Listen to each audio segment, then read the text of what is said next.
hello नमस्ते स्वागत छ यहाँहरुलाई आजको यो एकदमै छोटो भिडियोमा म तपाईहरुलाई तीनवटा यस्ता एक्सरसाइजहरुको बारेमा बताउन चाहदैछु जुन गर्नलाई सजिलो छ जुन चाहिँ डेली लाइफमा त्यसलाई इन्कर्पोरेट गर्नलाई धेरै तनाव लिइरहनु पर्दैन र एक्चुअली वेट लुज गर्नको लागि तौल घटाउनको लागि जसले चाहिँ काम पनि गर्छ आउनुहोस् सुरु गरौँ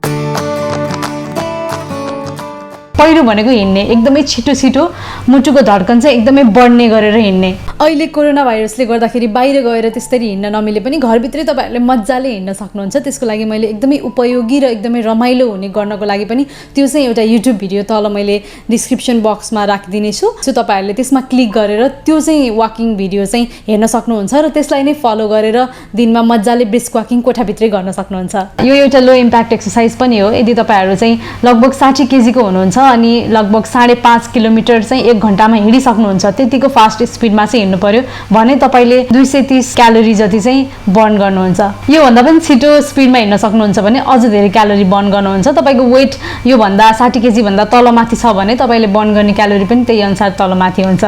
र अर्को एक्सरसाइजको कुरा गरौँ जुन हो डान्सिङ